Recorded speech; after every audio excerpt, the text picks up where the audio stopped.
Welcome to the Late for Class podcast with Stiles and Isaiah. Don't be late. Everyone. Good news, great news. Good news is, it's another week. We're back. The bell just went off. Y'all know class is in session. The great news is, you want to tell them, Isaiah, or should I? Hey, welcome back. Isaiah's here, you guys. I am here. Sorry for... a 2-week hiatus? Yeah, kind of like a 2-week vacation, not really. Missed you guys. This man told me he was out there digging a hole, having to take it number 2. That's a vacation. To me, when you're out there in nature, it's kind of like a vacation, but, it's a little bit different. But being away from you guys, definitely, it sucked, but I'm glad that, the people that were here for me definitely filled in the role and had some big shoes to fill in. So I appreciate them coming in and stepping in and taking care of that. But I enjoyed it, honestly. When you're wait, before you get into that. Okay. Welcome to the Left Class Podcast, y'all. Yeah. We're going to school y'all on music, sports, and media. Y'all know I'm your humble, gracious host, Styles. I'm also your co-host, Isaiah. Isaiah's here. Shout out to everybody listening, everybody doing dishes, everybody cleaning up the house, driving around in the car. You listen on Podcast Connect, Spotify, Podbean, Apple Podcasts, YouTube. To anybody listening, wherever you listen. Wherever you're at. Thank you so much. We appreciate all of y'all. We really do. From the small states here in the United States to way over in England. And we even got Iceland. And the UK. In the UK. We out there. South Wales, Australia. Oh. It's probably because we was talking good about Ben Simmons on one of these episodes. Oh, yeah. They're probably like, gotta give some love. We got to get some more fans out there in Greece. Greece, yeah. You a Giannis fan. Me and Giannis. Hey, Greece. Show me some love. Mr. Antetokounmpo, if you hear us, please. Yeah, we need Greek freak fans. Damn right we do. So let's start. We're gonna start. Man, it's been a lot of music. We missed a lot of music. Yeah, I missed it's a ton. So crazy. Ton. Like, shout out to Chris Brown. Yeah, that man's been doing it. Indigo is, in my opinion, it's 32 bangers. I think it's great. It's crazy because it's a follow up to, I believe, was Heartbreak on the Full Moon his last album? I believe so. If I'm not mistaken, that was his last album, and that was 40-something songs. And he dropped another 32. Is this going to be what he's doing now? I mean, to me, it seems like this is kind of the way for him to go. I mean, I think what he does is he just gets a compilation of a lot of songs, and it takes a lot of time for him to do these songs, and he gets a lot of different people. I mean, he's got everybody from, Trey Songz to Drake to Tory Lanez. Justin Bieber's on there. Gunna. That Justin Bieber joint was a little, when I saw it, I was expecting more from the title than I was from the actual song. Song was still great. I mean, and he's got Joyner Lucas, Lil Wayne, and Nita Stack. That's a banger.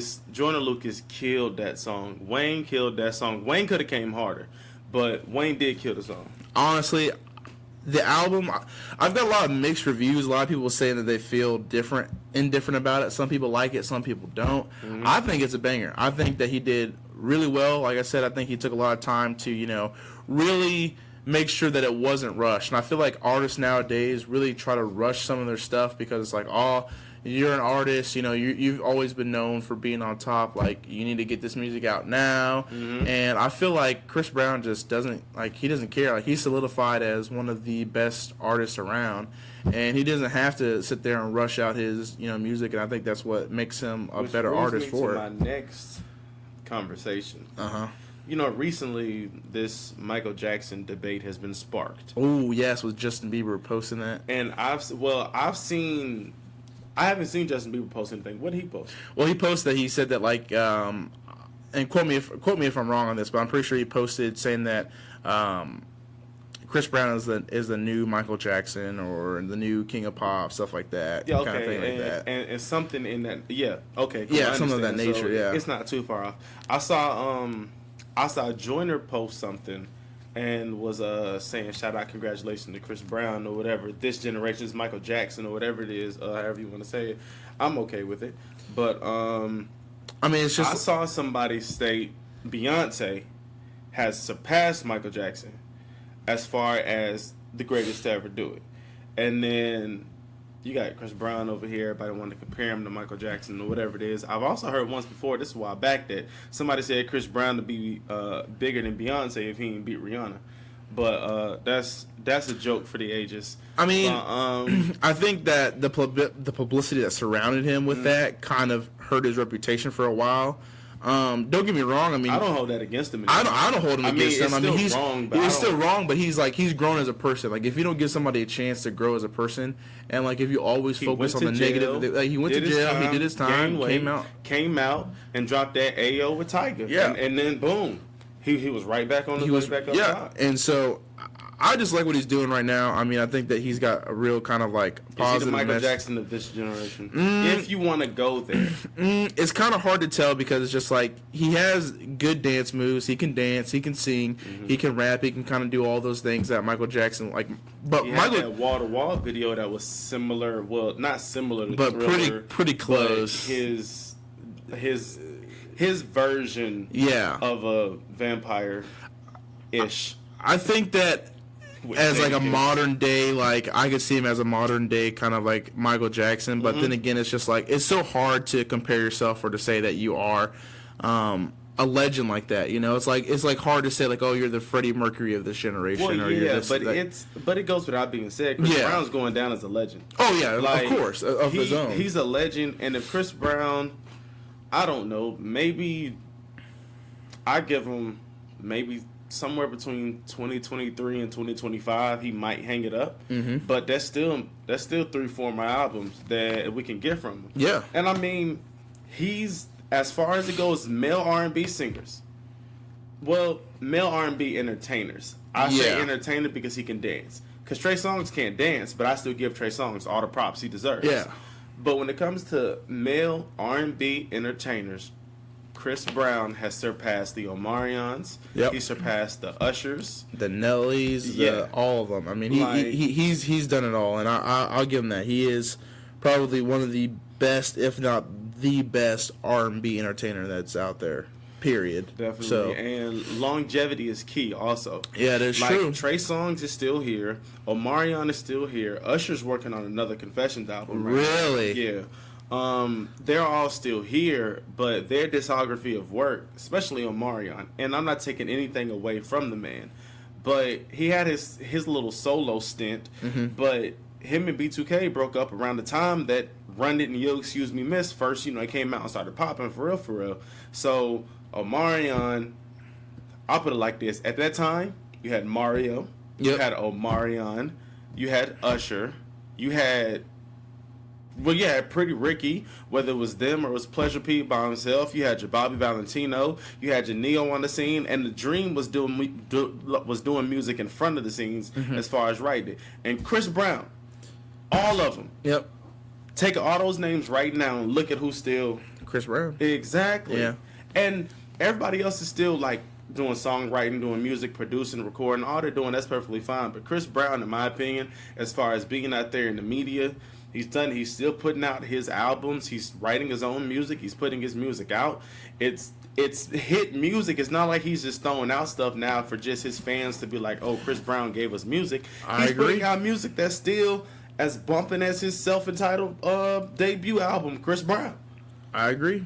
But as far as this generation goes, I 100% agree. Chris Brown's the best R&B entertainer we've seen since the early 2000s. Yeah, Simple. for sure. Simple. For Simple. sure. R.I.P. to Michael Jackson. Yeah, R.I.P. to the legend. And Mike was still active around that time. That's true. Since Mike's passing, R.I.P., or since Mike, officially hung it up, Chris Brown, the longevity with that man has been something serious in this game. And nowadays, especially, like, longevity is key because he markets himself with the right people. Like, he first came out, you heard Run It. Then you heard Excuse Me Miss. And then you heard Give Me That and saw that was a video with Lil Wayne. Yeah. You're like, damn. Then next time around, he come with the Kiss Kiss with T-Pain. And you like, damn. Yeah. And then after that, he starts doing solo joints and you're like, damn. Yeah. Like, Chris Brown's the same way J. Cole can do a whole song with no features, I think Chris Brown could do a whole album with no features. And that's the thing, especially like nowadays, rappers and anybody in this career, it's kind of tough to have longevity because you see a lot of them like come and go. really quickly. Because the game is changing. Yeah, the game is changing. As we say about the lyrical storytelling time rappers, Yep. as opposed to the hippity hoppity, whatever it is nowadays. Yeah, it's just more like trap beats and having like a sad story to tell now. But anyway, off Chris Brown and more towards well, still on Chris Brown because he had a basketball game. Oh, He yeah. had a celebrity basketball game at Staples Center. I caught some of the highlights of it. Everybody was out there getting buckets, but what I really want to talk about is DDG.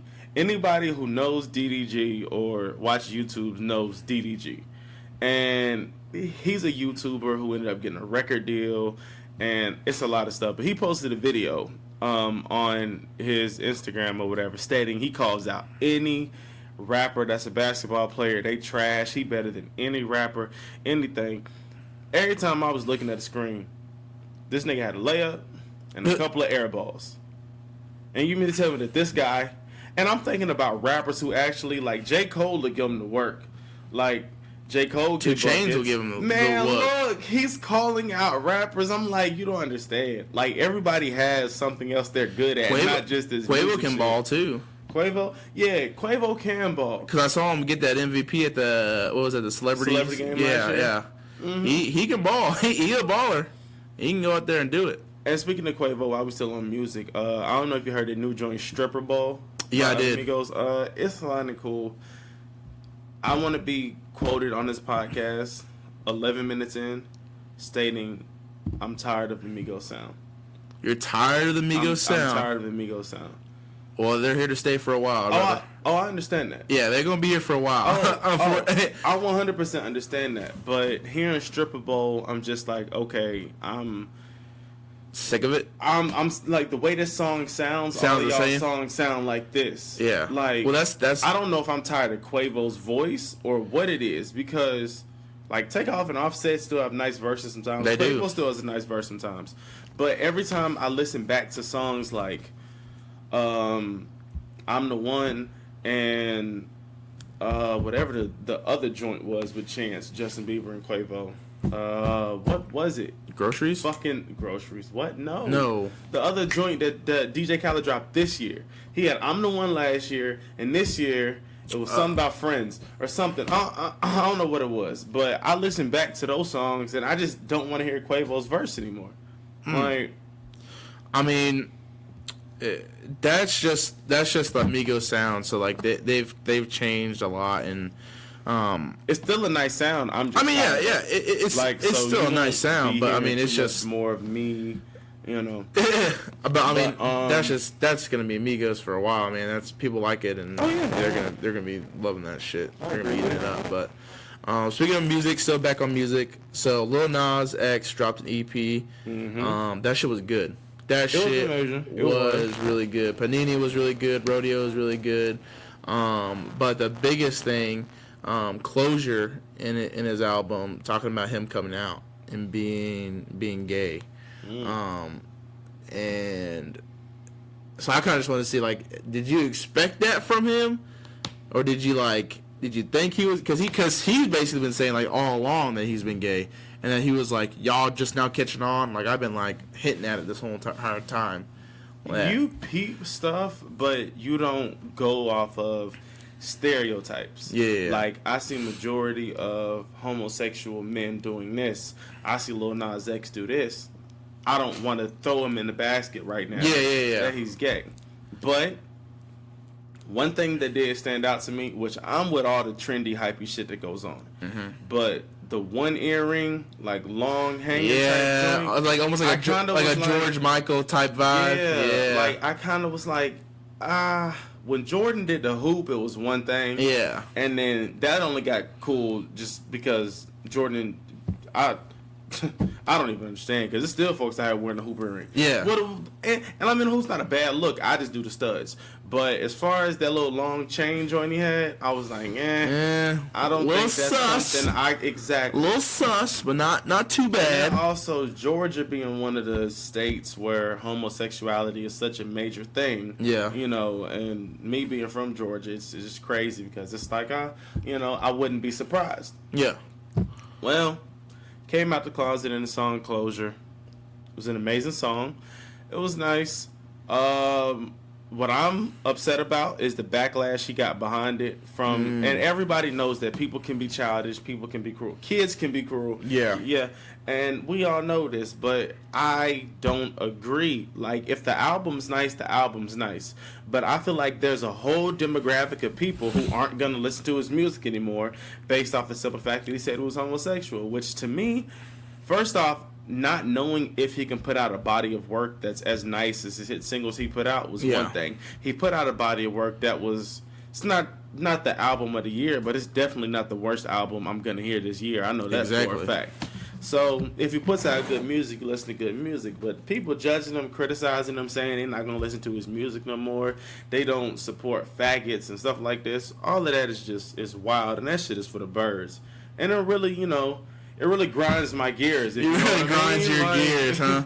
Well, I mean, so my whole thing is, like, I think in a sense, like, he's going to get backlash, but he's also going to get support. Like, he's going to get support from the LGBT community, which is huge right now, and they just got done with, Pride Month being over. So they had their whole entire Pride Month and had a lot going on there. So, I mean, that in itself is going to be kind of huge for him too. But a lot of things that I find that is weird is that sometimes I feel like some actors may not even be, I'm not saying that he's not homosexual, but what I'm saying is a lot of actors and a lot of people do that to boost their career too as well. Like, they'll say that they're homosexual, they'll say that they're bisexual, whatever, and like they'll kind of, to say the least. Or the LGBT community likes to say queer baiting, which is like what a lot of TV shows and movie shows do, where they basically put somebody out that doesn't like really define their sexuality, but kind of like baits has like underlying tones that they may be homosexual or they may be this or that, but they don't come out openly and say it, So there's a lot of that going on too. So I don't know if he's getting backlash from not only just people that are kind of homophobic or people that are kind of like, oh, are you queer baiting or what's going on? But either way, it's not right. It's not right. In God's eyes, we're all the same. Yeah, I agree. I agree completely. It's not right. Stop shaming this man, Lil Nas X. Yeah, let him be. Let him do himself. Let him go to his old town roads. Because at the end of the day, and I'm just keeping it a buck like I always try to do with the Late for Class podcast, y'all can say what he want. Y'all can say what y'all want to. Yeah. Y'all can make jokes about what he's really riding or whatever it is. But I bet money that when he swipes his card, that shit it's more money in there than you can count in your register at your job. That's right. That is completely right. I mean, that's more than I can probably count. Talk shit. But either way, you're still gonna. I mean, I don't know. In my personal opinion, he's gonna do whatever he wants to do, and he's gonna be a successful artist. So I think that his EP just proves that he can make more songs just in Old Town Roads. And he did it. He had the courage. And the thing is, the way the media is now, everybody knows if you don't want to deal with bad comments or bad backlash, don't put anything out there. Yep. Because everything you put out there is gonna have negative feedback. He knows that. Yeah. He knows what type of platform he was on once Old Town Road hit the charts, and it's still at the charts. Yeah. He knows what type of platform he's on, so he knows how many people are listening. And he knows how many people he's going to touch and how many people he's not. So, I know he's prepared for the backlash. I just, it's just what it is. We're in a generation where there's never 100% positivity in anything. No, there's not anymore. And people always try to find that gray area. They do, and they can say and do whatever they want to. And with the thing is, he's young, so he's gonna have to deal with a lot of stuff as he gets older. But I think he's here to stay, and I think that he's going to. I think it's exciting to see just as we grow up along with him or whatever, seeing where his career goes. I think he's gonna have a extensive career. I mean, at least I hope he can sing, he can rap, he can do a lot of different things. So I'm very excited to see. He'll be a feature guy. Yeah, for sure. And like, get him on here. Cause he's somewhere in the middle. We still on music. So FETTY Wap slapped the shit out of Side Chick. What? She was recording it. What? I don't even remember. I just scrolled past the video and then I saw. Wait, pause. Remember, SOS, y'all. Share our shit. I scrolled past the video and I I just seen like her recording them. Uh-huh. And then you see Fetty Wap with his 1-9 dreads walk up to the camera, whatever, get the camera in my face, blah, blah, blah. Slap shit out of the girl. Damn. And she, you just hit me. You know. Did he like cock back? Or was it like... It was fast, bro. Oh, it was quick. It was fast. It was like one of them, you know, nigga get out my face slaps. Like, yeah. Damn. Pop. You know, stop playing with me, man. Shit. Stop playing with me. Was she rattled? Was she like concussed? She was like... I mean, you heard the way the phone dropped. Damn. Yeah. Damn. Wow. Don't beat women. Yeah. Oh, wait a second. Wait. While we're on that. While we're on beat women? Yeah, we got news from Bow Wow. Oh, Lord. Oh, Lord. Oh, Lord Jesus. What did he do this time? What Wait this man second. So his baby moms took to Twitter not too long ago Oh, God. to tell the world No. the following. Oh, God. There you go. If y'all believe that lame ass nigga didn't do nothing, which I disagree with. It should be didn't do anything. Do nothing is a double negative. But, Yeah. you know, this is the Life Class Podcast. Yeah, we're not here to fix anybody's grammar. If y'all believe that lame ass nigga didn't do nothing, y'all need to be in a mental home with him and his mama. Oh, she Sleep said. emoji. I didn't put my bruises on TV because I don't have to. The police saw them, but when I do, I put them on the gram. Wait, relax. I didn't put my bruises on TV because I didn't have to. The police saw them, but when I do put them on the gram, meaning Instagram, you're going to have an excuse for how I got them too, huh? Laugh out loud. Bro, some niggas you wish you never got involved with. Lord, that nigga's a cornball. He keep telling lies on my name and I'm embarrass you, your mama, and everybody you deal with. Promise. That's not it. Oh. She goes on. A nigga get a few scratches on his face and he lost and got beat up. Laugh my ass off. Man, what y'all wanted me to do? Let the lame beat me up like he did in the past? Ooh. Wait, again. Nigga, no one cares that you a celebrity but you. Oh! She said, nobody cares that you are a celebrity. But you. But you. Shad Moss, you're the only one that cares about Bow Wow. God damn. Nigga, no one cares. Shout out. Wait, I still rock the do-rag. Nigga, no one cares that you a celebrity but you. Laugh my ass off. Then police took his ass because I, Leslie, had bruises and scratches as well. You better keep calm, bro. Wait, there's more. So damn hot I can't even type. Mad face emoji. When I speak, I have receipts for everything. Don't play with me. Play with your fucking children. Play in traffic, but don't not play with me. On you. Damn. And she really put don't not play with me. On you. Damn. She put that on Bow Wow. Damn, she put that on Bow Wow. On shot. I refuse to let him and his washed up family belittle me and trash my name just because their weak ass child / family member wanted to date me. I wish I would have turned him down and kept it moving. Bet he won't tell y'all the police been called out more than one occasion and his family lied and covered for him that time. He beat me while I was pregnant, punched me in my stomach and all, lost my baby and still covered for the weak ass nigga. Wait, his weak ass mama called me sounding all concerned about her son. Teresa knew her son beat me numerous times and still got on national television to lie. You lucky my mama raised me to respect women because, woo, trash. Exactly what it says. Damn. Bow Wow punched a pregnant woman in the stomach, man. Is this real? So Is this real? So my whole thing is, I've been saying from the beginning, ever since you've been supporting his do-rags, that motherfucker look broke as shit. And Understandable. when you're a celebrity of that, do-rag $7.99. that's what I'm saying. But when you are a celebrity of that caliber, especially in the early 2000s, when you're popping as big as you are, and then you basically just go on a straight downward spiral into nothing. The only way that you can even become a little bit more in the mainstream media is if you do outlandish shit like this, or you have some shit like this. So I don't put it past Bow Wow to do this. I think some of it is true. Maybe not all of it is true.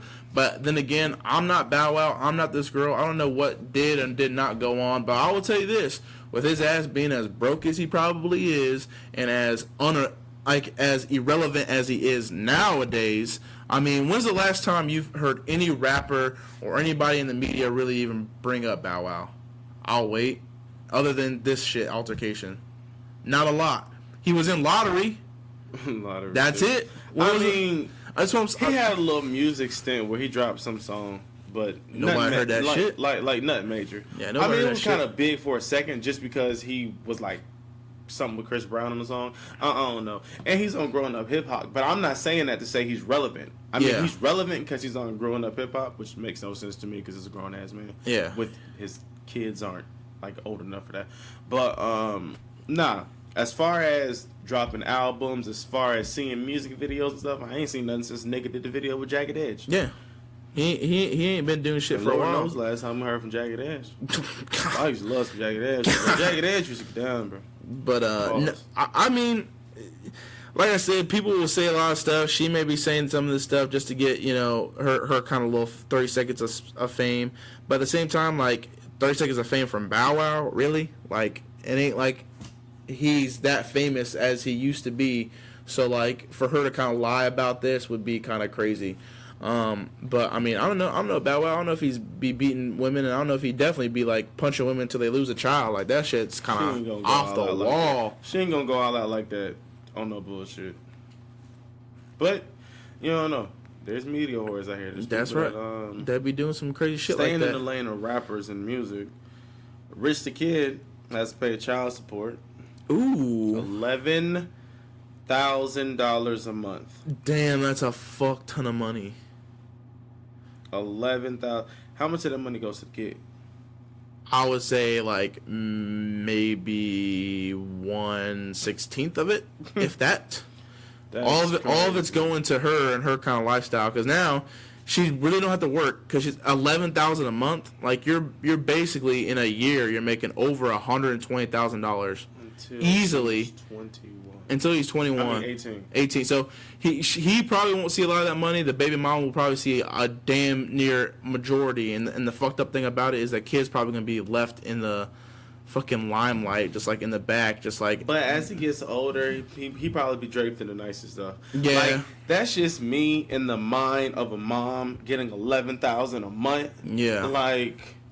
But then again, sometimes moms be doing the wrong thing with the money that they be getting. Like, I mean, not to say, now ladies, don't be getting all upset now. And that's not to say that not all ladies do the right thing with their child support. Because I know there's a lot of deadbeat dads out there that you be waiting on child support and they don't be giving it to you.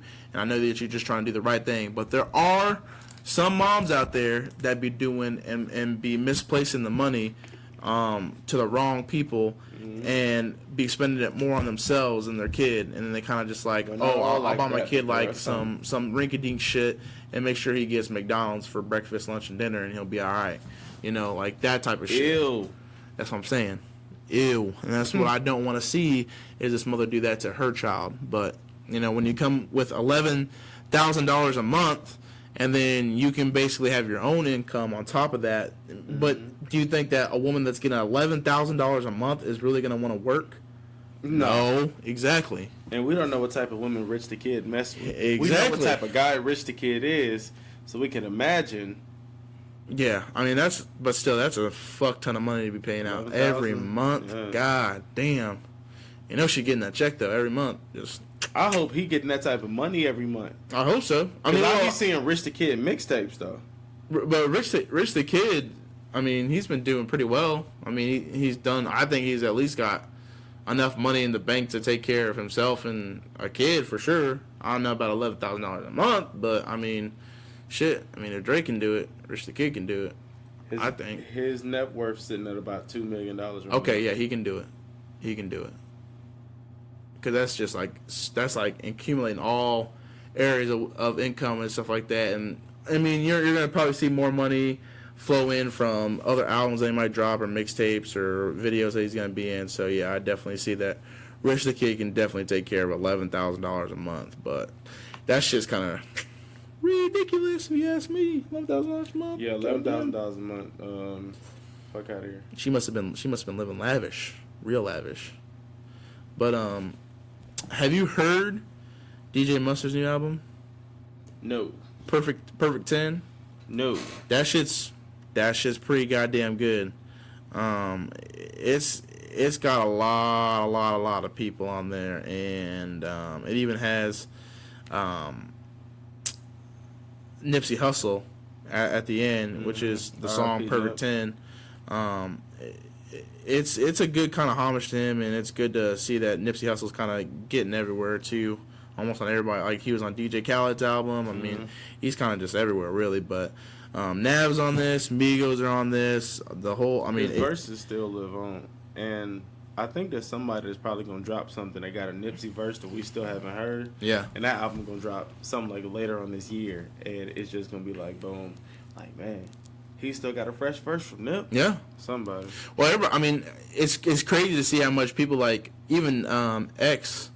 His music is still dropping out, and he's still got verses and different songs. They're talking about like a whole damn album. Like it's kind of crazy. Do you know that a lot of his peers have regarded him as the Tupac of this generation? Yep, I heard that. You seen that? Yeah. Mm-hmm. How do you feel about that? Not really. So the XXL freshman class. Oh, so we just gonna skip past that whole entire question. All right. I mean, like, in your personal opinion, what do you think? No. No? I didn't think so. No, I didn't think so. I mean, I don't think he's close at all because Tupac was such a legend and he left so much behind that it's kind of hard to even follow in those footsteps. And for you to compare, like, don't get me wrong, X didn't live a long career and didn't have a lot to come out with, but like Tupac came out with multiple albums, movies, stuff like that, like, and was able to do all that. And you didn't see X like that. Like you saw him a couple albums, a couple interviews. Too quick to give somebody such a homage, analogy to great or to somebody from the 80s or the 90s. Like, it's nice that we see it. It's nice that we see another person can do the same thing somebody else can't do. Yeah. And I'm not speaking in this regard at all. I'm just speaking in general. R.I.P. Big, R.I.P. Pop. There'll never be another Big. There'll never be another Pop. Simple and plain. So R.I.P. Eazy-E. It'll never be another Eazy-E. I don't care what generation we get into. No matter how many groups come together, none of them will ever be NWA. NWA was a different time. That was something different. That's true. The I agree. Beatles were different in their time. Yeah, I agree. The Migos are doing something different in this generation. Just like the Rat Pack was different in their generation. Just like the Queen was different in their generation. So I agree 100%. So Triple X, R.I.P. didn't have a long career in the music game or life, really. God damn. True. He left music behind. He left music behind for his fans. They got something to live on. They got something to listen to. Yeah. If that's what you like, awesome. But leave it at that. Yeah. Don't listen to a full album and be like, you know what, he was his greatest Pop, because he wasn't. I agree. But anyway. So we're on to the XXL Freshmen. Every single year. Bro, YBN Cordae is finally getting the respect this man deserves. I agree. He is finally getting the respect this man I was on this podcast deserves. saying that I was sleeping on him, but I agree. Man, I've been telling people they've been sleeping on. He's got bars, and he's like he is part of the newer generation, but this man is not like this man. I would even compare him to J. Cole, JID. Like, this man has bars. He can switch up his flow so naturally. He's got just good vision and flow, good rhythm with his bars. I mean, he knows what he's doing with music, and I'm very excited to see him not only come out with his own album at some point, or even mixtape. Like, I'm just waiting on that. I don't want him with YBN, Neymar, or all these other people. I don't want him with his YBN crew. Just you do you, by yourself, drop a damn mixtape, and just run with it. Yeah, so we got where's it at? We got YBN Cordae. Rico Nasty. Yeah. Now, I didn't know who Rico Nasty was for a minute, but through playing NBA Live, I remember she had a song on there, and I was like, who is this? Because I like the beat. So I went to do my research on her. She nice. I like her style. I like her look. She's different. She's keeping it different. I fuck with it. She ain't bad. She's nice. The baby. All right, now shout out to the baby. Like, he can spit. He can. When People I listen don't to his understand music, that shit, man. Shout out to the baby. He definitely deserved it. He can spit. For the women and for the men, Meg Thee Stallion. Oh. Now, I heard about Meg, which I said before. She was in the Houston Cypher. I watched like back when I was in like high school with my boys. We was watching like Cypher because we rapped. So we watched the Cypher and we saw Houston when she was in there spitting. She was fine, little tall, long mocha. Like, and I was like, oh, and it's nice to see that she's popping now. And you know, probably the most known person on the XXL Freshman List. Yeah. Well, I wouldn't say that. The Baby's probably the Baby or YB and Cordae. Honestly, I don't know. I think Meg Thee Stallion's like way more. No, the Baby's got a lot of shit out for sure, album wise, and like his controversy that he's been in. Like he literally killed somebody in fucking Walmart and got away with that about shit. songs that have hit the charts, pop, been radio hits. Okay, Meg Thee Stallion. The Baby, like I mean, the Baby itself, like just the song. I mean, he's had a lot of good songs that have hit Billboard charts. Like, yeah, sure, Meg Thee Stallion has come out with a lot more, but I don't know. I feel like the Baby has been more recent and people have known a lot more about it. I mean, I might be wrong, but that's just my opinion. I feel it though when you say more recent, but that's why I say because Meg Thee Stallion's been doing this for a minute. Yeah. So for people to see, like, she's probably the most known because it's like over time. Okay, yeah. Like they just know, like Meg Thee Stallion. I've heard that before. Yeah. Like people will hear the Baby and be like, I may have seen that name or who is that? Not and it's not degrading him at all. It's just like. Because I heard the Baby for a minute, and then I was like, I haven't even heard of that name before. And then I went and listened to it. I was like, oh, okay, fine, cool. Yeah. But I've definitely seen Meg Thee Stallion's name more places than the Baby. YB and Cordae, that's tricky. I mean, you see his name, but he's not as known because like he's kind of been like. At first, when he first came out, he was kind of like underground. Like, not a lot of people really knew about him, and he was kind of on the come up, like kind of like SoundCloud rappers. And then he gained a lot of clout, and people just like he was. And I'm not. Yeah, I think he was somewhat in the shadows of Namir and Almighty J, but that's only that. But that's just because I heard Namir first, and I was like, okay, that's not my type of music. So anybody YBN. Like, he said, wrote them off. You know? Wrote them motherfuckers off. But I watched a vlog with them going out shopping and going jewelry shopping and stuff. And then you got to learn a lot about them. And it definitely was... YB and Cordae has definitely been slept on. But, so let me see that. We're past that. We said Meg Thee Stallion. Roddy Ricch, who I guess recently I've heard more name about or has gotten more clout. I haven't even heard this motherfucker. I personally haven't went to listen to any of his music, but I have a song to one of his beats. But I haven't heard this motherfucker. I'm gonna be honest with you. BLUEFACE baby, BLUEFACE baby. You already know XXL. Can't wait to see his fantasy. freestyle. It's just gonna be him talking, bro. You already know. Gunna.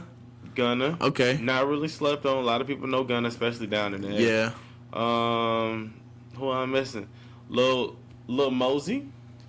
So I'm indifferent with him. Like I think he's decent, but like for me he's hit or miss. Like some people like his shit, somebody like his style. But for me, like I don't know. He's hit or miss. Like he's got some good songs and then he's got some like I don't know. I mean I'm not a fan. I don't know, like I said, music's always changing, but like I said, for me he's a hit or miss. Like sometimes he got some good ass fucking songs, and sometimes I'm just like, damn, really, bro? Like what is this shit? Comethazine, bro, he can spit. He can fucking spit, and like he's got this weird fucking like vibe to him, like where he's like really like can be like fucking. Feel like almost like he's about to go kill somebody and then take that shit back a little bit, but like I really fuck with his vibe. Like honestly, he's got it. I think we're gonna see a lot more from him. Yeah. And I think he's gonna be somebody that's gonna be like in the charts for sure. I think he's gonna be working pretty closely with like YB and Cordae and stuff like that. I think that for sure this gonna be a good cipher. And we got Tierra Whack. Oh, she's there too. Yeah. Damn. Tierra Whack's not really as known as everybody else, but y'all go find her on YouTube. We got a lot of female representation in this one. We definitely what's that? 3 females now? Is that Rico, Meg, and Tierra Whack? Yeah, that's 3. That's crazy. That's a lot. That says something, honestly. Yeah. How the rap game's changed, because before that, females weren't really rapping like that. I mean, like, you had, like, you had Missy Elliott, really, to, like, kind of the first ones to really, like, make her way into the rap game, but really wasn't, like, accepted as well as, like, Nicki Minaj and everybody who's kind of, like, followed suit. Nicki Minaj definitely, I would say, is, like, one of the, like, she's like kind of like the next version. So, like, you know how, like, there was, like, Dr. Dre, everybody, and then you had, like, a different sound, like Eminem came into the mix, right? Mm-hmm. That's kind of the same way I feel like about Nicki Minaj. Like, you had, like, Missy Elliott, all these other ones, and then Nicki Minaj came in and kind of changed up the game a little bit, and then now you have everybody not so much following in her footsteps, but kind of just, like, since she paved the way, now you got more of these female rappers coming up, and I'm enjoying it, honestly. Like, I mean, now, some of it, whatever. When they can bring the bars, when they can bring the bars without talking about dick this, my pussy that, that's when I'm like, all right, that was cool. Team Cardi B. Listen. I like Cardi B, and she's got bars more than just her pussy. And yes, she does talk a lot about it, but she's still got bars just beyond that. You gotta, think she like, got some good pussy? I mean, Offset's he's tied down. That so don't mean shit. No, he's not. Come on, he come cheated. on. I mean, yeah, he cheated, but now he's. So, I don't know. If a man cheated and is willing to go back, there's a man's reason. willing to go back, no. It's if the woman's willing to take him back. We'll take him back. But you know what? That's not how I meant to come across as. Like, he went back for a reason. When, like, he wanted her to take him back for a reason. Like, he didn't do all these publicity stunts. He didn't do all this just because, you know, he wanted her to be the mother of a child and that he loved her personality. Like, she was probably throwing that shit back. Maybe that's what it was. That's what I'm saying. She was throwing that shit back, and he's like, please take me back. She's a great mom, and he loves her personality. Maybe you're right, but I'm just saying. Who knows? Sex life plays a huge part in making marriages work. Like, I would say, like, at least 40% of a marriage is having a good sex life and making sure that shit's taken care of. I would say at least 40%. The other 60%, that's nice. You can leave the personality and shit. But, like, when you take that 40% away, and then sometimes your husband gets mad and you take a little bit of that personality away, that's another 10%. You have 50-50. And then you look at the divorce rate in America, 50-50. Shit, my math be making sense now. We don't want anybody to get a divorce. We don't. Couples to stay together. Yes, we want love to triumph, but like I said, statistics don't change, brother. They don't lie either. Netflix. So did you catch Murder Mystery? Yes, that shit was good. All the way through? All the way through. I thought it was good. So from the beginning, I was kind of like, all right, like, where is this going? And like you saw Jennifer Aniston and Adam Sandler. Adam Sandler personally is like one of my favorite actors. Like, I love watching him. You know, I watched him since Billy Madison, you know, Happy Gilmore, stuff like that. Like, he is probably one of my favorite actors, hands down.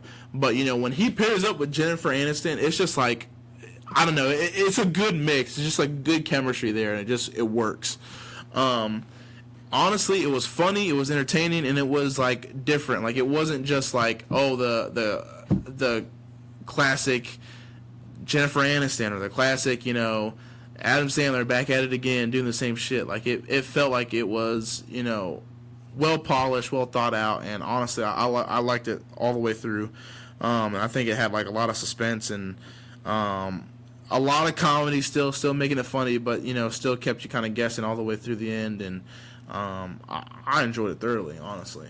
Well, considering I log into Twitter and I see that over 30 million accounts, over 30 million Netflix accounts logged in and watched this movie on the day it came out, I was like, you know what? I definitely got to check it out. So I go to watch it. What's your opinion on it? I was intrigued. You were intrigued? Now, were you happy with the first 10 minutes of the movie? 10, 15 minutes. First 10, 15 minutes of the movie, and then he was like, whatever. Everything in between, I felt like I could have fell asleep on. and still knew how the movie was going to end. But the last 45 minutes was great. Everything in between there, in my opinion, wasn't the best writing. It was a good movie.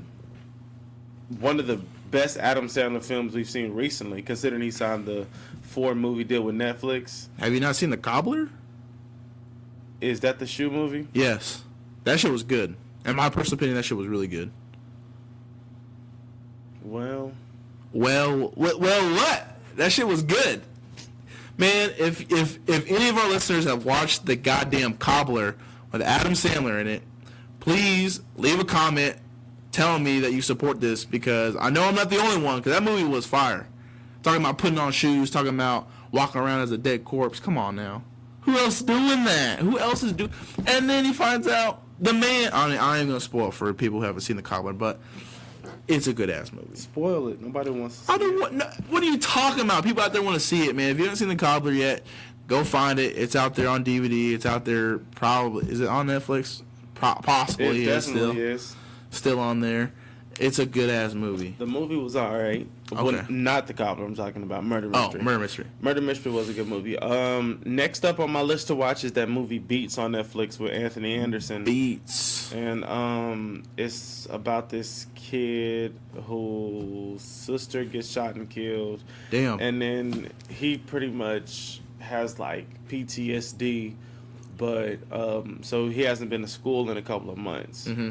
But Anthony Anderson's like a security guard or a social worker for the school or whatever, and he comes to the house and hears the boy making beats, and then he ends up taking them underneath his wing or whatever, like, you know, taking his beats, getting them shows, being a DJ and stuff like this. So That's pretty dope. That seems like a pretty good premise for a movie, at least in my opinion.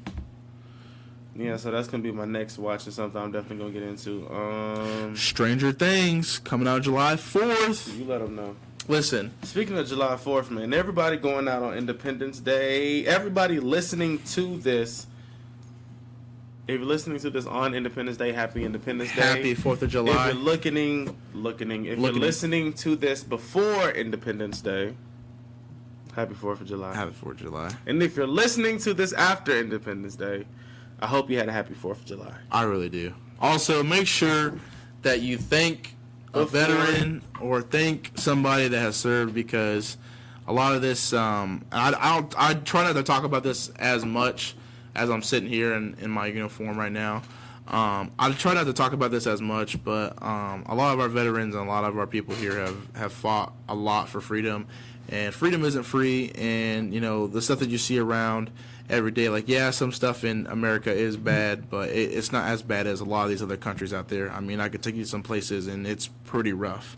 So if you see a veteran out there, you see somebody, just take the time to say thank you for your service, or, you know, just a thank you is really appreciated too, because it goes a long way. Not a lot of people know, but, you know, over 22 veterans a day take their own lives, and that's just facts statistically. And it's sad to see that, because they've given so much for their country, and for them to kind of do that.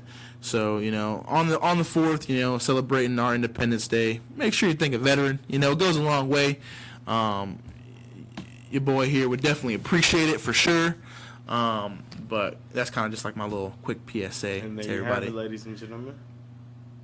But back on the 4th, which Stranger Things comes out.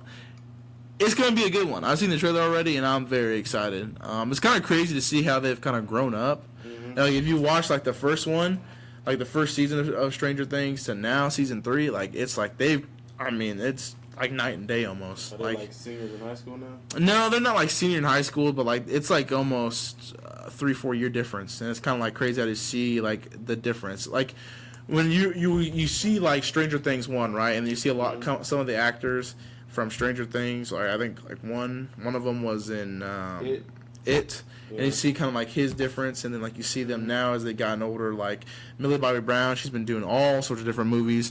She was in Godzilla, for instance. She's been doing really good for herself. But I'm excited to see where they kind of take this, and I think Stranger Things is going to be here for a while. I think they're going to like let the kids grow up, and then kind of just keep developing in it until they're just like lot older, and then like maybe they'll have like a Stranger Things reunion when they're like. That's why I'm like looking forward to like.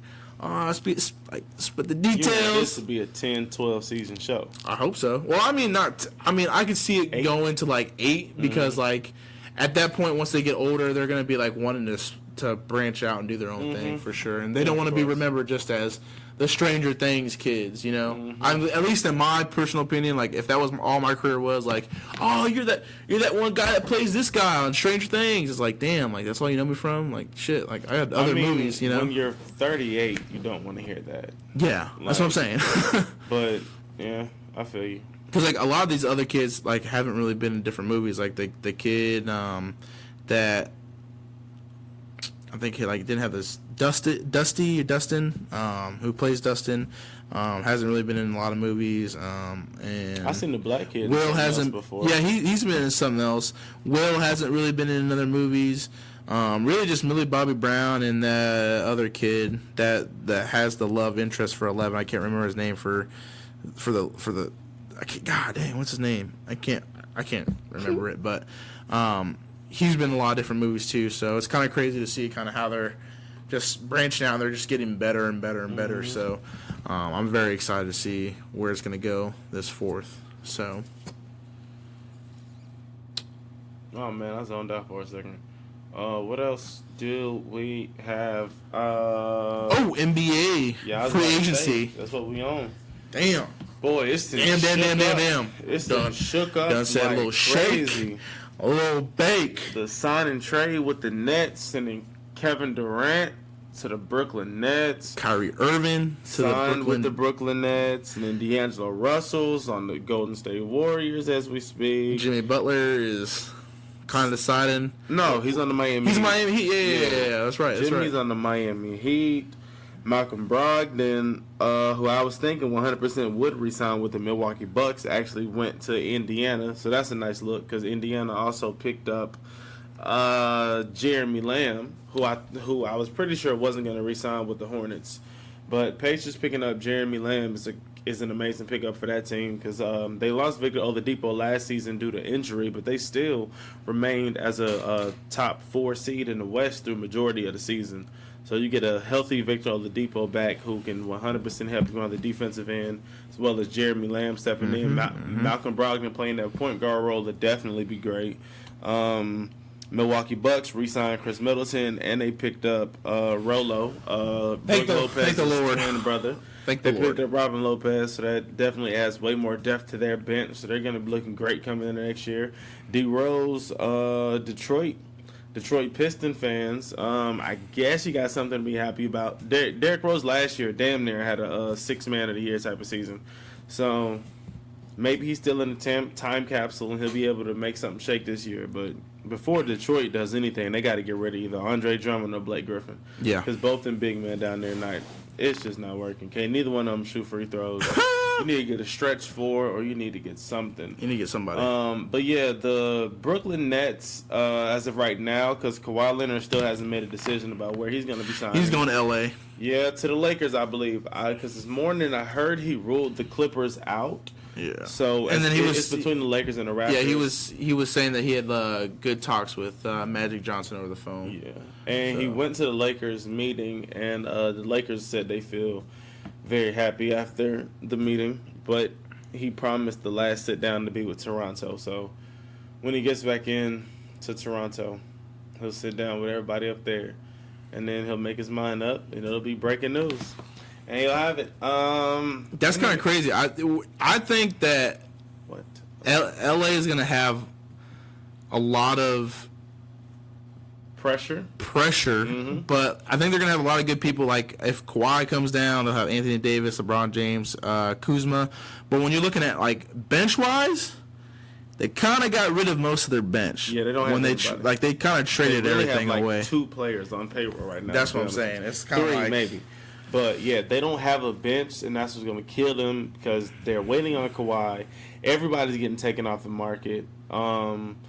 Wesley Matthews gone. He signed to the Bucks. Thank the Lord. Ricky Rubio signed with the Jazz. Like, there were other Tobias Harris re-signed with the Sixers. Al Horford signed with the Sixers. Kemba Walker and Terry Rozier were involved in signing trades. So Kemba Walker is a member of the Boston Celtics. They also acquired Enes Kanter. But back to what we were talking about as far as the Lakers and that goes. They don't really have any players, and they're waiting to hear from Kawhi to give them that max deal. So if Kawhi says he's going back to Toronto, well, Toronto's in a better position because they didn't have that many players. Leave, really. Danny Green said he's waiting on Kawhi. So Kawhi signed back. Danny Green most likely going to go. But it's going to be crazy because the Lakers doing all of this, and they don't really have a bench right now to fill it out. They really don't. So, I'm not making excuses, but Hassan Whiteside got traded to the Portland Trailblazers. Yep. I think that makes a big difference in the Western Conference. Besides the fact that until we see this Lakers team together on the court, the NBA championship is open for grabs next year.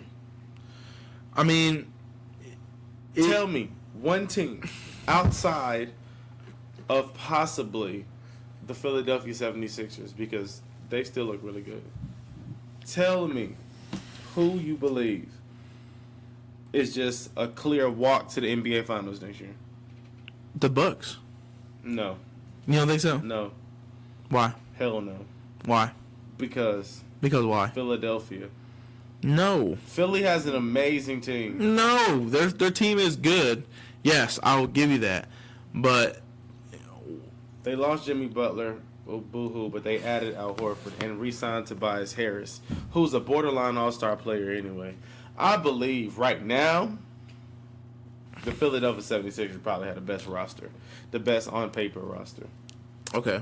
So who do you think other than the 76ers have the best chance of going to the NBA Finals? Yeah, the Milwaukee Bucks. Okay, thank you. So same thing. Or the Houston Rockets. Yes, the Houston Rockets really haven't traded up. The Denver Nuggets.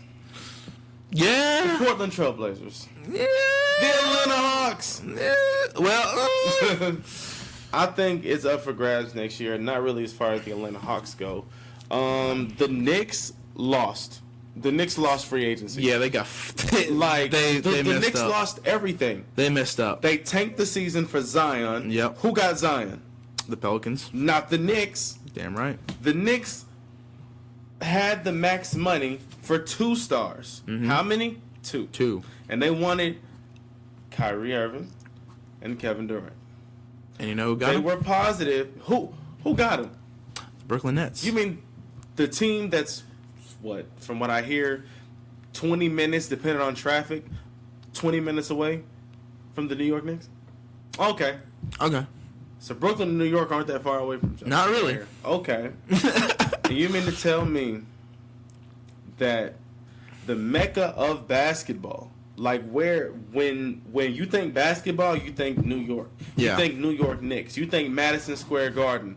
Over 30 years since the last championship, they had the worst season in the league. Yep.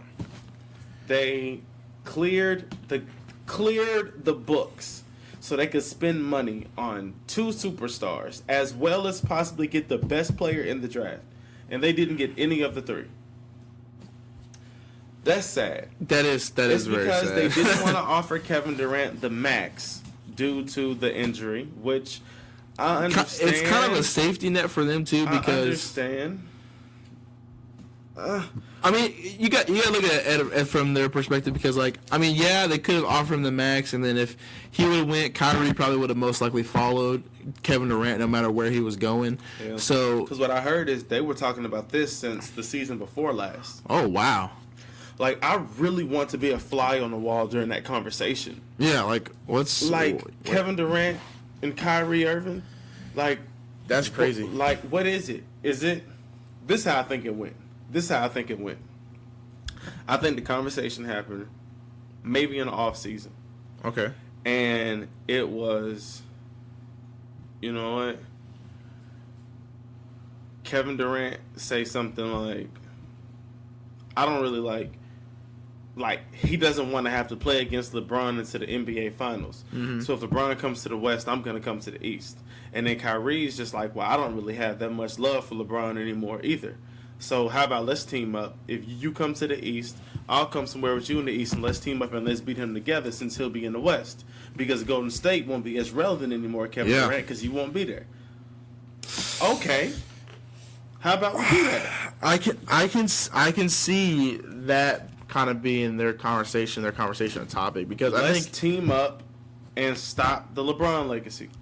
I think I don't think there's animosity between Kyrie and LeBron. No. But I do think that Kyrie has always kind of wanted his own team to kind of run and kind of build something around, and I think he's just really missing one star player. And to have the backing of Kevin Durant, it's not even just Kevin Durant as a player. It's just Kyrie had his own team. Yeah, I mean he did, but now I think he's going to be able to solidify that as this team can be a championship team that you're not going to want to overlook a lot of. Oh yeah. Next year, well, the season after next, when KD comes back healthy, I guarantee you, there'll definitely be a. Oh yeah, the Brooklyn Nets are going to be a threat. No way around. Yeah, they're going to be pretty dirty. But as far as this next season goes, so I think LA is going to look pretty damn good. They made some pretty good trades, but when it comes to having your bench kind of step up so that way LeBron can take a break, that ain't going to happen, big dog. You're going to be seeing kind of yeah, you're going to see LeBron going to play about 38. 40, 42 minutes a game. He's gonna be playing a lot. He's gonna be a busy bee. So I mean, now what he's doing out there is gonna be the deciding factor. Because he already said that he'll take a back seat to Kawhi and Anthony Davis. Which, bro, you don't have no choice. You don't have no choice. Kawhi in his 9th year, Anthony Davis in his 7th. LeBron, you in your what? 15th? Yeah. 16th? Yeah, you gonna take a backseat. Yeah, you're still great. But when your third option is LeBron, you're not doing that bad in today's game because LeBron's still relevant. But like I say, I haven't seen too much from him. I think he's still nice. I think he's still ready to rock and roll. But I think it's a Kawhi Leonard and Anthony Davis on the same team. Exactly. It's gonna be the Anthony Davis and Kawhi. Yeah. LeBron is the bench. LeBron is the bench. He's going to be Anthony Davis, Kyle Kuzma. It's going to be Kawhi Leonard, and then a couple. Lance Stevenson will be out there. Rondo. Yeah, maybe he'll be out there a little bit. They signed somebody today. They signed somebody.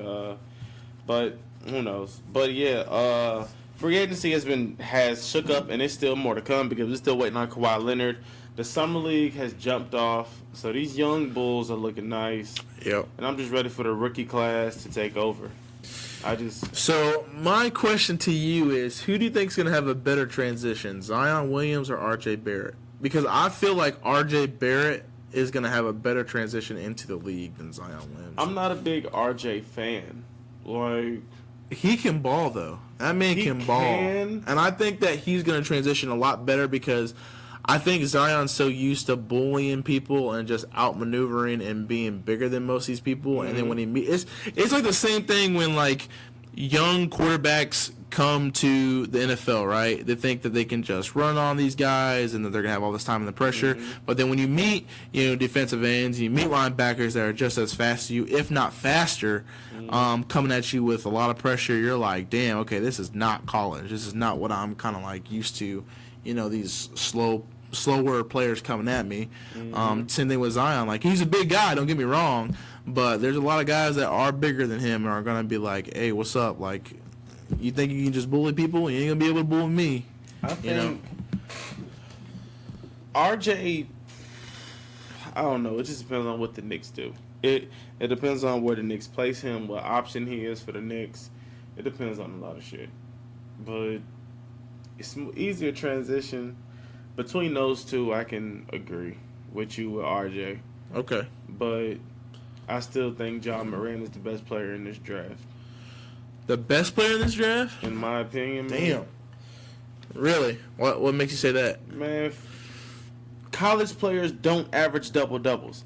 Only NBA greats average double doubles. As far as college goes, not many college players are going to give you 14 points and 10 assists a game. It's true. college. You know, like that means you're finding an open man on these teammates out here. Yeah. And he wasn't even playing for a major school either. He didn't have 4 D1 players around him. That's RJ true. Barrett had like 4 D1 players. 5. Well, everybody on RJ team was a D1 player. He didn't average 10 assists. Everybody on RJ Barrett team was the D1 player. He didn't average 10 assists. That's true. He averaged 20-something points, but still. John Morant, man, He's the truth. he is, and he's the first player, in my opinion, in this Memphis Grizzlies rebuild. Like, I don't see, Okay. no, Jaren Jackson Jr. last year. Jaren Jackson Jr. was the 4th pick in the draft last year, and that was the first piece. You got the power forward, stretch forward, whatever you want to put him in, and then you move on, and and then you get a point guard this year. You had John Morant, nice, shit smooth. Ooh. Oh man, Fuckery. y'all know what that means. Fuckery post. That means the fuckery post of the week. Now this week is different. A little different. It's gonna be a special fuckery post of the week this week. Special. Damn. Yeah, the fuckery post of the week this week isn't going to any person whom I found on social media Okay. or anybody like that. Okay. It's going to a celebrity. A celebrity. Yeah, the fuckery post of the week is going to Blueface, baby. Blueface, Alright. baby. Hey. The only reason, because he kicked his mom and his sister out of the house for his 2 new girlfriends. Video. That shit's crazy. Have you seen the video of it? Yes, I saw the video, and here That shit's crazy. we have his sister who didn't want to, be silent. She wanted to voice her opinion. Okay. And you only got clout because of mommy, stupid.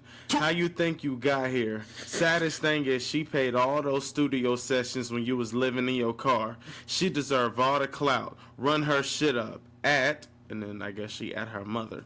All those football camps and trainers, and she been breeding you since birth. Meanwhile, she penny pinching. Fuck a Blueface. I want Jonathan back. I'd rather us be broke again. The fuck being quiet. I'm hot. Exclamation Damn. point. She called that man Jonathan. Called him by his government name. And then I guess he said it was freeloading, so she once again took to social media and was like, "Mom's visiting and I'm waiting for my apartment that's ready tomorrow. Ain't no freeloading, period. Everything you see me do, I did for me. Sad what a bitch can do to a nigga head. She must suck some mean dick." Damn. I love it. Damn. I love it. Blueface, baby. Yeah, aight. Yeah, I kicked my mom out my house. What? Blueface, baby. No, so that in itself is kind of, it's difficult to judge because, like, once again, I'm not Blueface. I'm not the mother nor the sister. But when you look at Or the 2 girlfriends. exactly, but when you look at the video, that shit is kind of wild. Like, if I, like, my mother, if, like, she was doing all this stuff for me, like, paying for studio sessions, paying for, like, all this stuff that I wanted to do, I would make sure, like, once I get enough money that she's taken care of. So, like, for him to be kicking his mom out like that and his sister kind of shows a little bit of his character because, like, your mom is the one that brought you into this world. She's the one that kind of did everything for you. And, like, not only that, but it's like, in her own right, like, she has her right to kind of, like, see you or to talk to you. And so, like, for her to feel like her son's being taken away by these, like, two thoughts, basically, versus, your mom that's always been there for you, is kind of shitty on his part. Now, his sister taking to, like, social media and kind of, like, going and telling her own side, like, it's cool, but at the same time, like, if you didn't want to, like, get clout from this as well, you could have just, like, been quiet. Like, I know that she's, like, hella heated, so, like, I understand her. Yeah, I'd be pissed too. I mean, my brother kicking me out, I'd be pretty fucking pissed too. But that's some fucked up shit. For 2 new, man, please. But the thing that got me the most is that he said that they were freeloading. Like, they're just like, that's wild. but, like, his mom took care of him all of his life. All of his life. She's probably like not even asking for a lot of money. She's probably just like, hey, like, can I borrow this? We don't know. Whatever. We don't know if she's even asking for money. Or she could be asking for all of it. Or she could be asking for a lot of money. And then he's like, nah, fuck out of here. Like, get the fuck out of my house. Like, I made myself now, and, like, I'm doing my own thing. Like, I'm here now. My mom always instilled in me it was 3 sides to a story. His side, her side, and the truth. That's right. Simple. But no, so in his case, like, if they're just there to visit and, like, say what's up, and he's just getting pissed off because he's trying to fuck both these bitches, and he's like, mom and sis, like, why the fuck are you here? And he's just, like, being rude and kicking him out like that, then shame on you, Blueface. Like, come on now. Jonathan. Like, yeah, shame on you, Jonathan. How dare you? How dare you?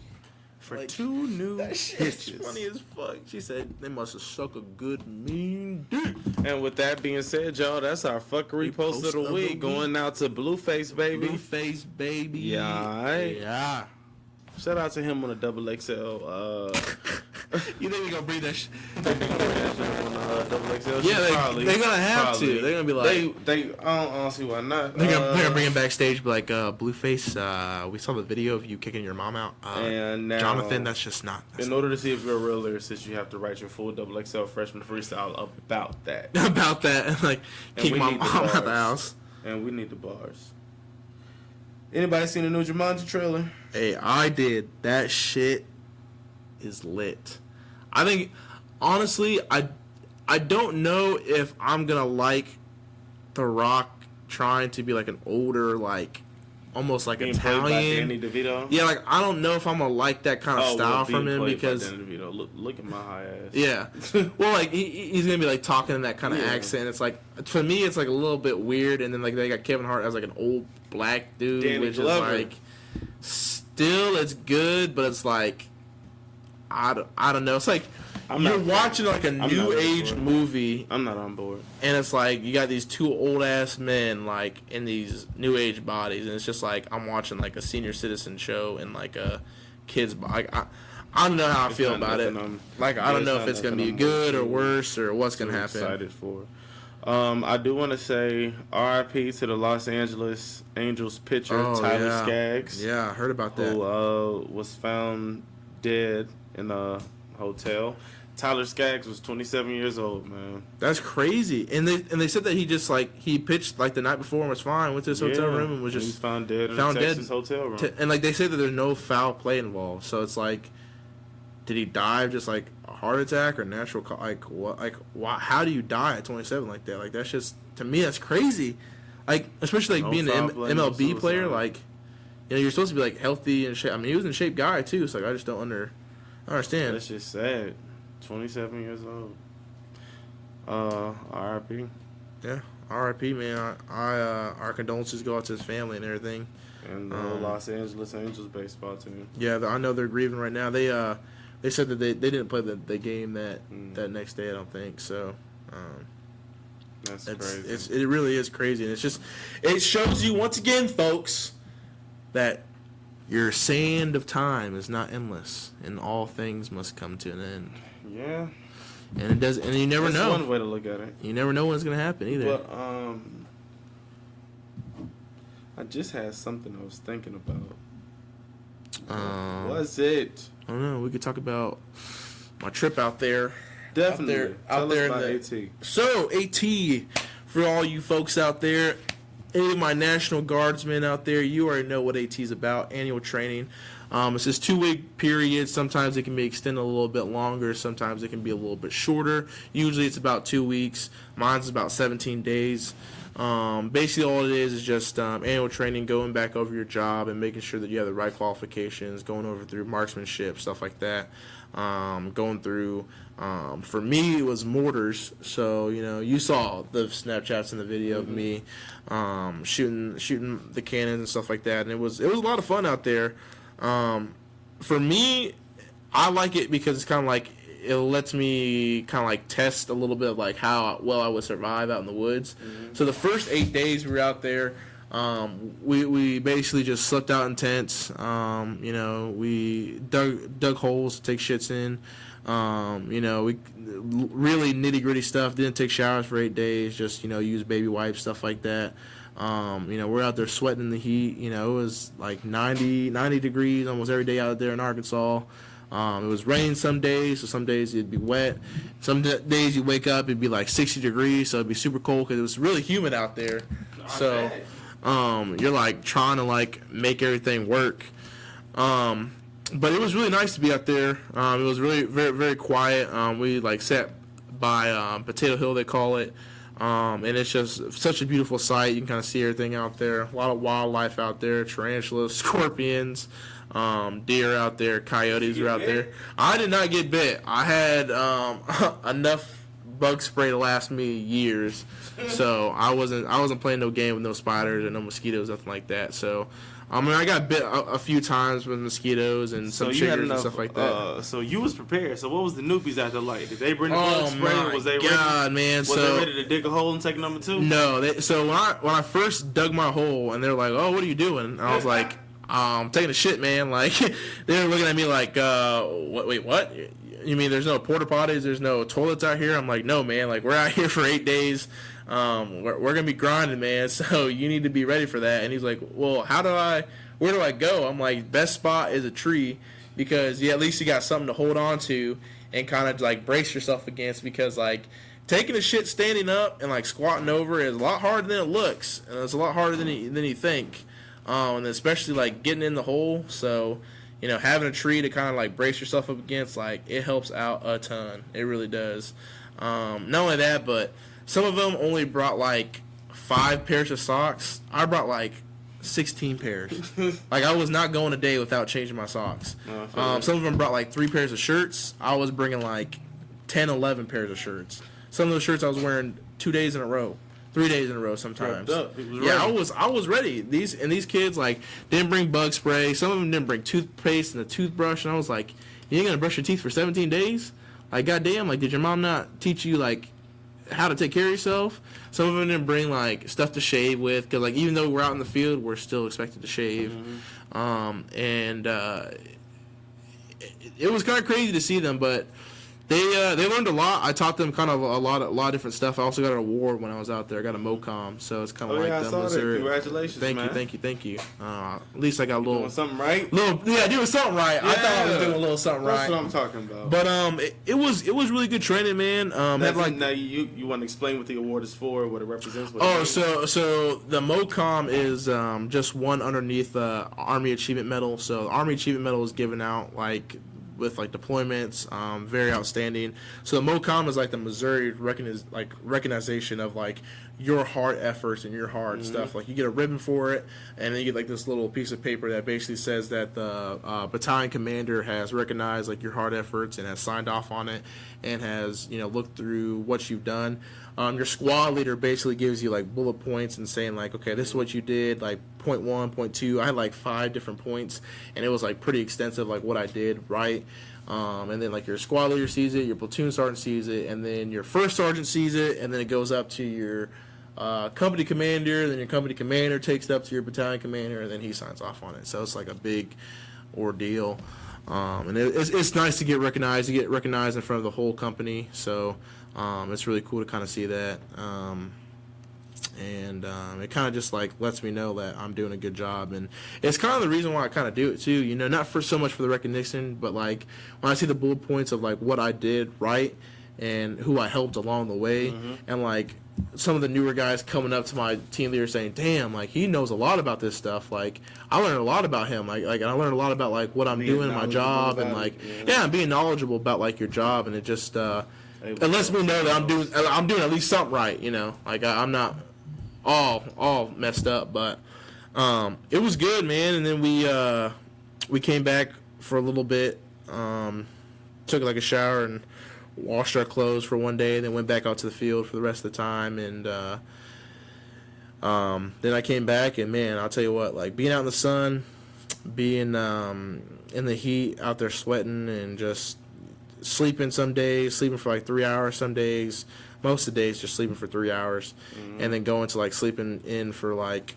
6 hours makes a hell of a difference. And then come back here and be able to get some rest. So it was like a vacation, but at the same time it wasn't, because like, I don't know, there's a lot that kind of goes into it, but I'm very glad to be back, and I'm very glad that it was another successful 18. I didn't die. So, you know, because you deal with a lot of, you know, dangerous equipment right there. Like those mortars, man, sometimes they can, you know, get stuck, and sometimes they can come out short. You never really want to have a short round, and it's kind of imperative that you listen and do the right things, because if you're not paying attention, you can lose an arm easily, lose your whole face. Yeah. So if you're not doing stuff right, fire, like you gotta be like on your toes, and it's just, I'm just glad that I had such a good group of guys that, you know, kept me not only focused but was willing to learn and willing to kind of like not get discouraged. So. I miss being back here and miss being, you know, talking to you guys. So I'm glad I'm back here, and so now you'll see more relaxed me, because I won't have to be doing or playing Army for a whole month and some change. So I'm gonna be chilling. You was here for a month and some change before you went to play Army. Well, no, I still have to do like my 1 week in a month, but now I don't have to. I don't do drill or nothing this whole entire week of July. Oh. So I don't go back until August. Oh. So I'm free as a bird, but, well, not including recruiting, but, you know, I'm free as a bird, basically. But, yeah, that was kind of like my... So, is everybody, like, no matter who enlists, whoever is what, everyone's a recruiter? No. So, not everybody's a recruiter. So, recruiting is its own, like, special, like, you have to be hand-picked. So, like, like, people are hand-selected. Like, they don't pick people that, like, are not good for their job. I've already had people enlist because I talked to them about it, and so like, oh, this guy's a good person. He's like outgoing. He can speak to people. He's personable. Like, let's get him, you know, in to, you know, talk to people and see how he does. And I've just done very well. So like, damn, okay, like, let's keep this guy here. Let's pay him money to do that and keep people in. The biggest difference between me and a lot of recruiters is I don't lie. I don't like to like cover stuff up. I don't like to, you know, I don't like to make stuff sound like more appealing than it is, and I don't want stuff to sound like worse than it actually is. You know, there's a fine line between like doing both, and there's like telling a white lie versus telling like a whole ass lie. And I try not to do both, because telling a white lie, it's good in certain situations because you got people that freak out about little stuff, but then at the same time, like, white lies can come back to bite you in the butt, because it's like if you don't tell the whole truth, you know. But then you got people that just tell like full out blatant lies. Yeah, we had this guy back in Georgia. His name was Army Al. Army Al. What was he preaching to you? Man, he tried to get every basketball player in that gym. Damn. Like, he would come in middle of the game, walk across the court, stop everything, start. You know what, man? What are you doing after high school? What are you doing? Do you have a plan after high school? And then eventually they banned him from being up there, which was kind of sad. Damn. They banned his ass? Yeah, it was kind of sad. That's kind of crazy. Yeah, it was sad as fuck. Because I'm like, this man is trying to make the world a better place. Or at least trying to get you to join the Army. Really. I try to look deep into it and give him the benefit of the doubt. Yeah. But yeah, he's trying to get everybody to join the Army. I mean, shout out to Army Al, man. Yeah, shout out to Army Springs, Georgia. Yeah, shout out to you, man. Just doing the nation a service. Exactly. Man, it feels good to be back. And it feels good to have you back, man. It really feels like just natural again, you know. I just, I miss this. Like, when I was out there and, you know, I knew that, like, those Mondays I was missing. I'm like, damn, like, you know, I'm doing the podcast and stuff, and, you know, I wish I was there, but, I mean, I'm just glad that the show still goes on, even though I'm not, you know, and that's what I want to happen. So, I mean, but I'm here, folks. I'm going to be here, and we got some stuff coming up soon. Yes. Well, we're going to be making the podcast video soon, coming up here soon. Yeah, the visuals. Well, shit, I don't know. The visuals will be coming soon. So you'll be seeing us, folks. Look out for that. I actually do have some music dropping soon. Oh, I must say there'll be some music coming out soon. Coming from Stiles. Yeah, okay. Yeah. Okay. Some new music from me. Some new music from Malik. You know, eventually I'm gonna get Malik up here on one of these podcasts, y'all. But he just not a people person, so I don't know why he afraid of the media. Like, what y'all gonna do? Criticize him to death? But eventually I get him up here on one of the ones. But until then, I guess we're just gonna take it as this man's afraid. Nah, but for real, I just want to hear about his trip to LA. Let y'all hear about that. But well, another week down. Y'all already know, man. Share our shit. SOS. That's please. Late for Class podcast, man. Shout out to the new picture we have. It looks good. I really like it. It's nice, man. But for us, shout out to everybody listening, man. Y'all already know the routine. Every single week, you got me, you got Isaiah, you got music, sports, media, comedy. It's a Late for Class podcast, y'all know. Y'all ain't new to this. Y'all true to this.